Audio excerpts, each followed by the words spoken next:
Hi boys and girls. So today we're going to read chapter 10 of What Could Go Wrong by Willo Davis Roberts. I didn't know if the awful carpeting had psychological effects on us or not, but I knew I wanted to get out of that place as fast as I could.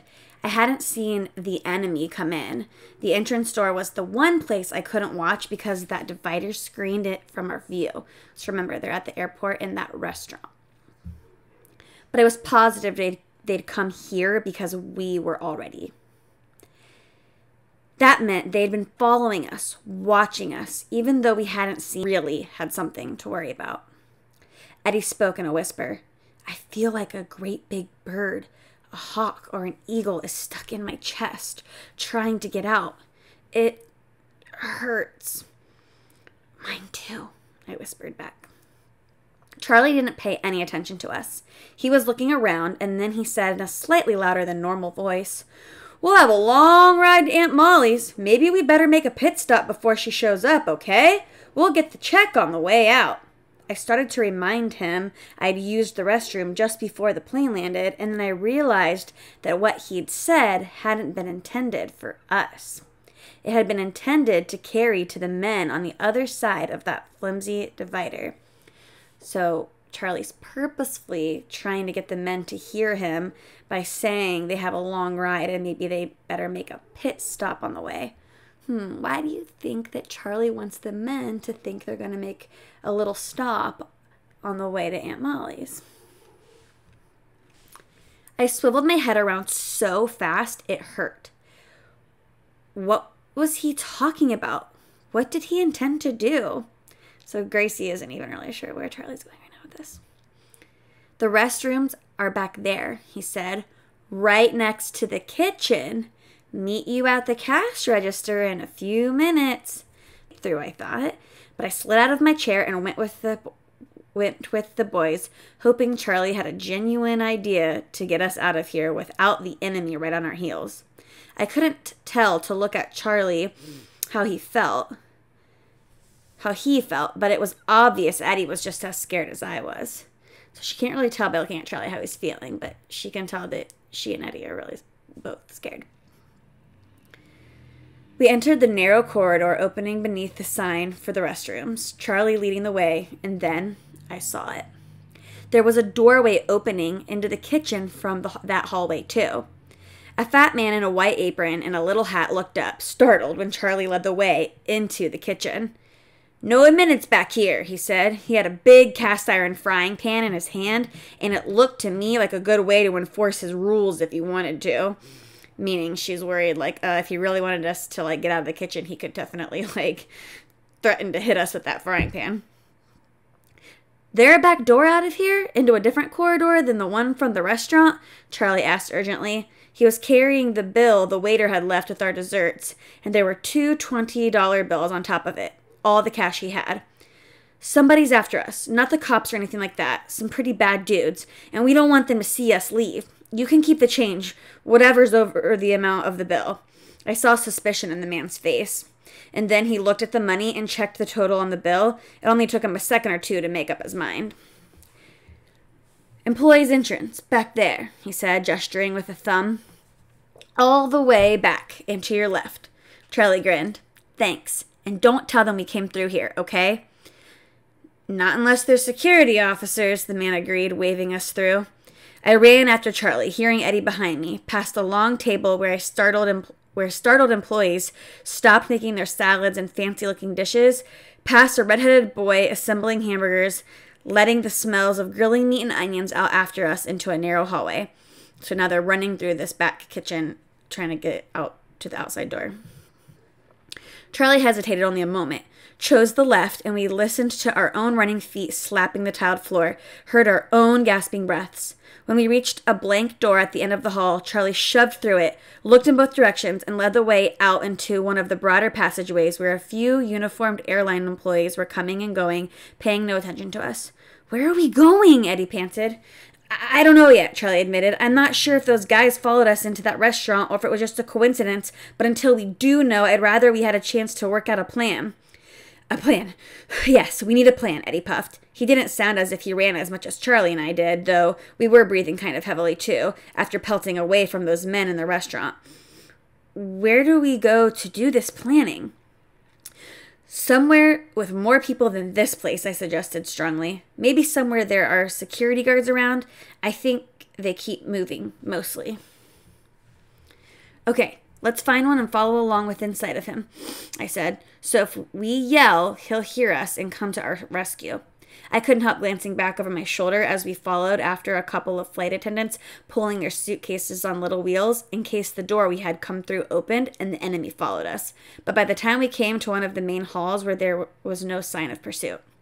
We slowed our pace to a more normal one, but we kept a sharp eye out in all directions. Where the heck are we? I asked him. I sure am turned around. If we keep going this way, we should come out about where we got off the plane, Charlie said. Eddie wasn't sure about that. Do we want to go there? Will they look for us there? I should think they might look for us down in the baggage area, even if they don't know what luggage we had checked, though. That's where the cabs and the buses come, and where anybody picking us up would probably plan to meet us. Then let's stay away from the baggage area. So they're trying not to go places where they think that the men are going to automatically assume that they are and show up. I stopped for a minute to rest my flight bag on a chair. My arms are falling off. If we're going to run all over this terminal, maybe we ought to stick our stuff into one of those lockers and pick it up after Aunt Molly gets here. So they're still carrying all their stuff, too, in their hands and their arms from their carry-on luggage. We could maybe outrun those guys if we weren't carrying so much junk. Charlie looked thoughtfully at the bag I'd put down. Maybe we could set a trap for them. Oh, sure, ambush them, Eddie approved. Surround them like we're a whole posse. Hold them until the cops come. Only we still don't have any proof they attacked Mrs. Basker, do we? Charlie seemed not to hear. Let's go back to the waiting area where we came in. There it is, right up ahead. And then we can try a couple of things. Gracie's flight bag was identical to Mrs. Basker's, wasn't it? So maybe there's a chance that that's what they're after.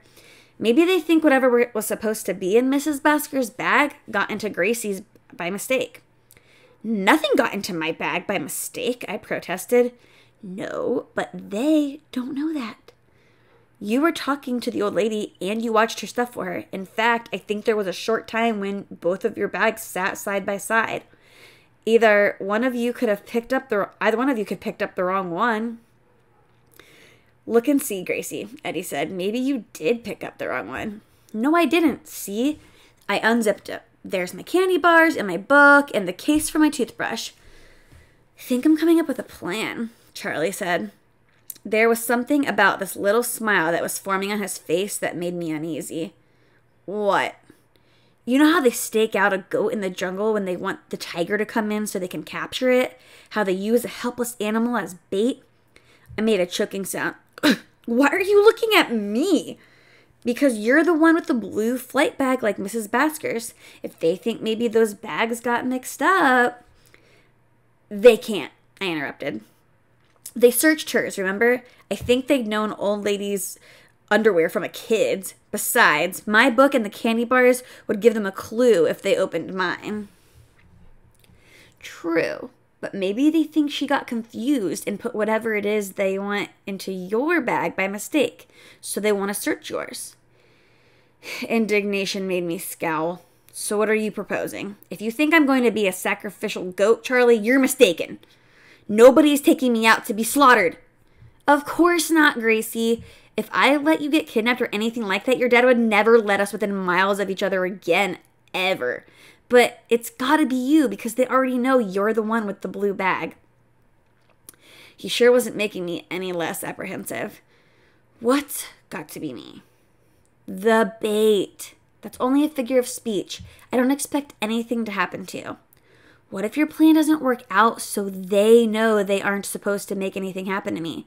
I demanded. Forget it, Charlie. I'm not going to act as bait.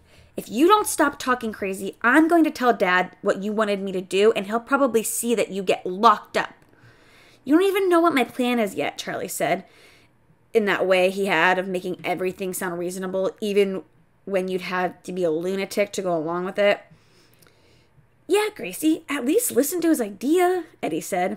I glared at him. That's easy for you to say. He's not talking about using you for bait. Gracie, Charlie said, kindly and with infinite patience, nothing would happen to you. You'd be perfectly safe. Oh, now that we're out of sight of those two thugs, they're not dangerous anymore? Is that it? They're probably dangerous, Charlie conceded in a more normal voice, but that doesn't mean they can do anything to you. Listen to my idea anyway, will you? So I listened to Charlie's idea. The way I'd been doing all my life, like the time we went up to the barn roof together, and the time we took a shortcut through Grandpa's woods and fell into the abandoned root cellar and couldn't get out until they sent a search party after us at dusk, and the time when we were just little kids when he talked me into hiding with him in an abandoned freezer and we nearly suffocated before Wayne found us and got us out. Gracie, Charlie asked, are you listening? I was thinking, I told him, about the times you nearly got someone killed. How could I get you killed this time in one of the busiest airports in the country with security guards all over the place? See, there's another one right now. I had a sudden, unpleasant thought. In one of the busiest airports in the country with security guards all over the place? Security guards weren't quite like real cops, were they? The ones in Portland had said they'd turned the case over to the police once they'd called for help for Mrs. Basker to be taken to the hospital. What if they didn't know what to do in a genuine emergency? You're not listening again. What's the matter? Don't you trust me? For a minute, I didn't answer that. I looked full into his face, saw the curling dark red hair, the sprinkle of freckles I'd always thought so charming, the candid blue eyes, and I didn't know the answer. Did I trust Charlie? My favorite cousin with whom I'd always had so much fun? Charlie, who my dad thought would get somebody killed someday with his pranks? This wasn't a prank, though. This was dead serious, I thought, and then wished I hadn't thought deadly at all. It sounded so ominous. But we were stuck in this big airport until Aunt Molly came, and those awful men had hurt Mrs. Basker and tried to rob her, and they didn't deserve to get away with it. Okay, I said, tell me your plan. Charlie is very good at explaining things. He works out details in his head very quickly. Eddie nodded a little at every one of them, but then Eddie wasn't the one who was going to be the goat. That's just a figure of speech, Charlie said when I expressed the uneasiness with it. It's so simple, Gracie, and there's no more danger than just running around the way we've been doing. You understand that all you have to do is sit there and wait, don't you? Give them a chance to grab your flight bag if that's what they want. But what if they really do it? What about my toothbrush and my other stuff that's in the bag? We can take it out and store it in one of those lockers if you want to, but if it's empty, anybody would know as soon as you picked it up. Okay, we can stuff something into it, give it some weight, but something cheap from the gift shop. There isn't anything cheap in the gift shop. Well, look, I don't care if I lose the junk in my flight bag. We'll go around a corner where we're sure nobody is watching, and we'll trade it, what's in my bag for what's in yours. Then, if they actually steal your bag, it'll be my stuff that's missing. Only it won't be missing for long, naturally, because we'll leave identification in your bag so the security men can tell they stole it when they catch them and get it back. See? I saw. I didn't like it a lot, but I understood. And I didn't have any better ideas. All right, I said reluctantly. But you guys better not really leave me alone. Of course not. We'll do just what I said. Hide where we can watch you and call for the security guards when those guys come near you. I don't want to sit in that row of seats, though, I said, indicating the ones he told me would be the right place for the stakeout. Why can't I sit with my back against the wall like the cops do in the movies so I can see what's going on? I hate the idea of someone sneaking up behind me. But that's just the point, Gracie. They have to be able to sneak up behind you or they won't try to steal your bag. Remember, put it down beside your chair, a little behind you, so it'll be easy for them to grab. And if you sense someone there, don't look around and scare them off. Let them take the bag. That'll give us evidence that they've done something wrong when we can call in the security people. Then they can investigate and we'll tell them about Mrs. Basker, and maybe there will be some evidence to connect them with that crime that the police wouldn't even look into if we didn't catch them stealing your bag. I didn't know if it sounded logical or not. He must have read that in my face because Charlie added the clincher. You don't want them to get away with what they did to Mrs. Basker, do you? And that's why a few minutes later, I was sitting alone in a row of seats at one of the nearly deserted departure areas, my flight bag flung carelessly beside my chair with all the little hairs prickling on the back of my neck as I waited for the enemy to find me. And that is the end of chapter 10.